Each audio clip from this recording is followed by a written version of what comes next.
So he's controlling my bicep. And this is useful because if you control people's bicep, you could tilt them, right? You could lift them up and begin to take their back. You could draw them off balance and begin to attack them in different ways. So controlling a bicep is very, very advantageous in grappling. So we're going to talk about single whip, very, very classic Yang Tai Chi technique, right?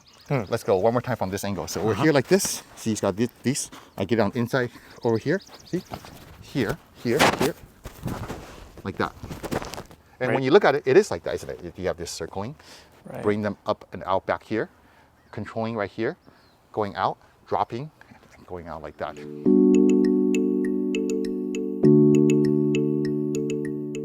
All right, we're gonna look at a Tai Chi applications and the real anatomy of a Tai Chi application, what a Tai Chi application should be like, how it's put together and how it works effectively. So we're gonna talk about single whip, very, very classic Yang Tai Chi technique, right? So you often see people saying like this, you punch me, I'm gonna block this, grab this, hit you, knock you over, that type of thing, okay? And then some naysayers will say, well, you'll never grab a skilled boxer's punch with that, right? And they're right. You know, you give me any like great boxer in front of me and they're punching me in the face, I'm trying to do this, it's not gonna succeed. This move is not really meant for that, okay? So the naysayers are correct. And thanks to their idea in that regard, let's explore what is really supposed to happen. So first, we're going to travel backwards in time to the 1800s when Yangzhou Tai Chi came to the capital of China, to the palace of the imperial dynasty, before the emperor and all of that. So let's look at it through the lens of what happened in the 90s in the martial arts world. In the 90s, it finally became popularized, we have this thing called the UFC. And what did the first UFC show the world? I don't know, grappling maybe? Yeah, the grappling was really effective. That a thinner, less muscular, less heavy guy performing really skilled Brazilian Jiu-Jitsu was able to defeat much, much bigger men of various levels of skills and style, right? And it was a long time before people understood how to deal with that, so that strikers had a chance again, right? And that same thing was happening in China in the 1800s. They had such a thing as an imperial military examination. So you would test, you would demonstrate your martial skills, you would spar, you would fight, you would do horsemanship challenges and archery challenges and weapons. And if you did well, you basically go to officer school and become a military officer, and it's a lucrative life, right? But people really fought. And what the Manchurian dynasty found out was that wrestlers were really, really good. So there's this great story what actually happened in the 1800s, maybe late 1700s. But there was a nobleman who was suspected of being disloyal to the emperor. Okay. And it was hard to capture him. Okay, so he assembled from all the different military battalions of the Qing dynasty, the best wrestlers that they could find, and they were formed a battalion of about 120, I believe, called the San Pu Ying. And San means good at, and Pu means wrestling, and Ying means battalion. So they're basically the battalions of great wrestlers. Okay. And they went and captured this guy. They beat him, defeated his guards, and captured him. And the emperor was pleased. So he was like, oh, we're going to keep this group of super soldiers that I got, right? And over time, they recruited more great wrestlers, expanded to be about 400 people or so at the height.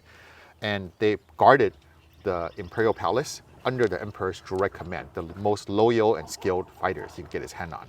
So, he could choose from anyone in China, but he chose wrestlers as one of his main battalions. So that tells you how highly they regarded and how effective they were. When Yang Luchan, founder of Yangzhou Tai Chi, came to the capital, then he showed his skill. He was introduced to the prince named Prince Duan. And he showed his skill, and Prince Duan said, let's have you fight some people. And he beat some people. And eventually, he fought with the member of San Pu Ying and defeated them, and was assigned as their instructor. Okay. So he really made a showing in his ability to deal with wrestlers. Got it. Chinese wrestlers and Manchurian wrestlers. And so what does that tell you about Tai Chi? Is that it has ways that were effective of dealing with wrestling. And what I want to point out right now is that a lot of the applications in the form are actually dealing with people grabbing, throwing you, and taking you down, and not necessarily them punching you. Okay. There's techniques for that as well too. But as naysayers will point out, a lot of good anti-striking is either like just parrying them and hitting them back, getting out of the way, hitting them back, right? It's like that in Tai Chi too. That's actually like the best defense against a lot of striking. Is the most reliable defense: parry, check, and evade. But there's a lot of the other stuff that is actually anti-grappling. So do we all believe me that there's a lot of technique applications against grappling now? Ready to learn one? Sure. Okay, so let's look at single whip, how that would be. So single whip, sometimes people do it like this. Yep. In 06 roll, there's a circle like this before you circle back. Okay, so there's this circle. In Chen style, you have this circle before you go out, right? So the Chen style and the older 06 rolls show kind of like more clearly what is happening. So there's this circle, you come here and you're going out and then you go out. In the 06 roll, we have this circle here, or we have this circle here before everything else happens. Okay, so let's look at what is going on there. One of the positions that will end up as we wrestle is we go from out of contact to where we hand fight and we're trying to get a hand positioning. We get a little closer, we might go fight for like a bicep control or a tricep control. So we're fighting this in this situation. It is here that we'll see the single whip used. So let's trade sides so we can see clearly. So we're gonna do a classic left-handed one. So we're here like this. Take a right foot forward stance. Just so we'll do a. I won't do a mirror version. So he's controlling my bicep, and this is useful because if you control people's bicep, you could tilt them, right? You could lift them up and begin taking their back.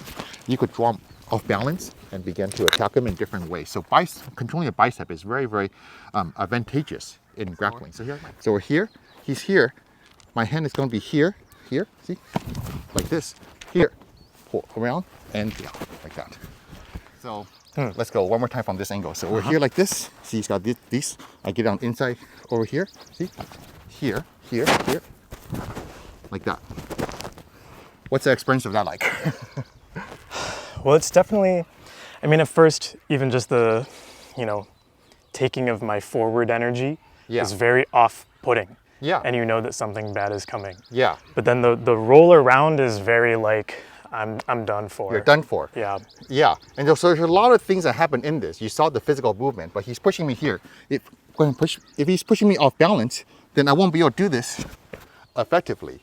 So in the very beginning, the setup is here, and I gotta free myself, movement control. So I have my song, call and push, I have my song, and I can have my yang, so I'm floating like this. So now I'm comfortable, see, like this. Then it's easy for me to begin this, and he's lost his balance. So it's my yang qi, the peng feeling that keeps me in balance. And once we're here, he's gonna want to recover his balance. He may resist me, right? He's not letting me pull him around like this, right? So it is my fascia control here, and my fascia control here, that overcomes his resistance. His resistance, it actually gets borrowed by the fascia, so that causes him to whip even more.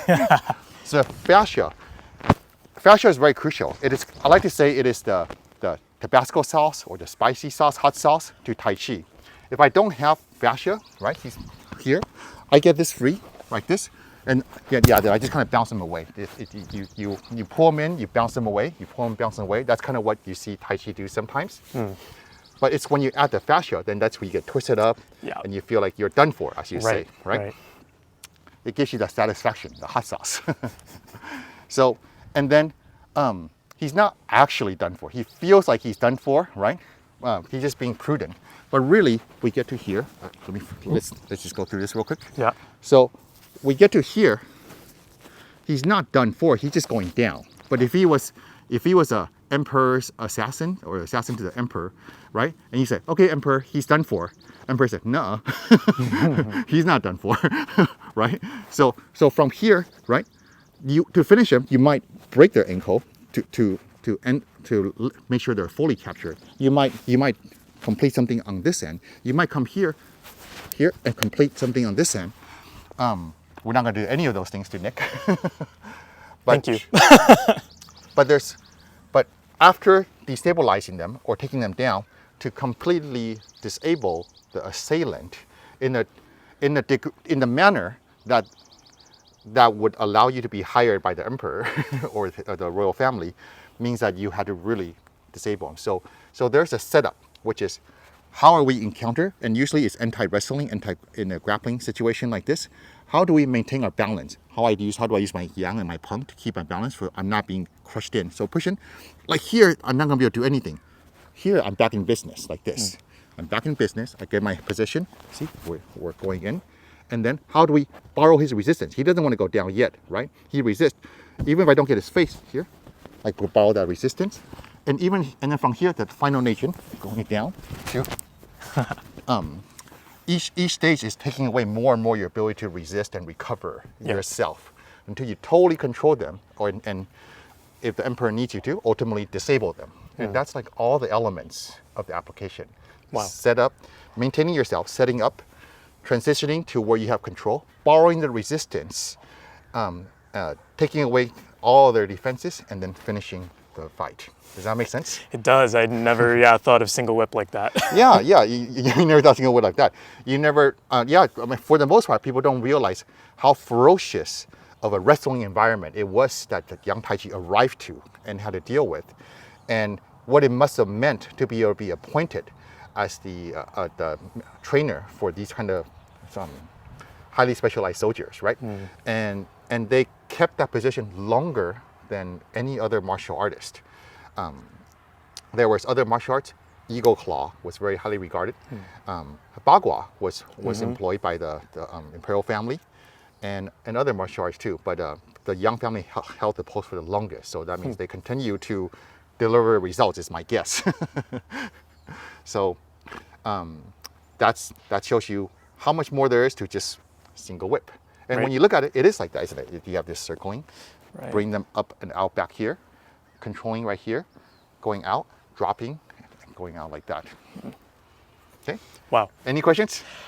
It's okay if you Nope. don't. All right, thank you for helping me illustrate this. All right, thanks for watching. Enjoy your practice.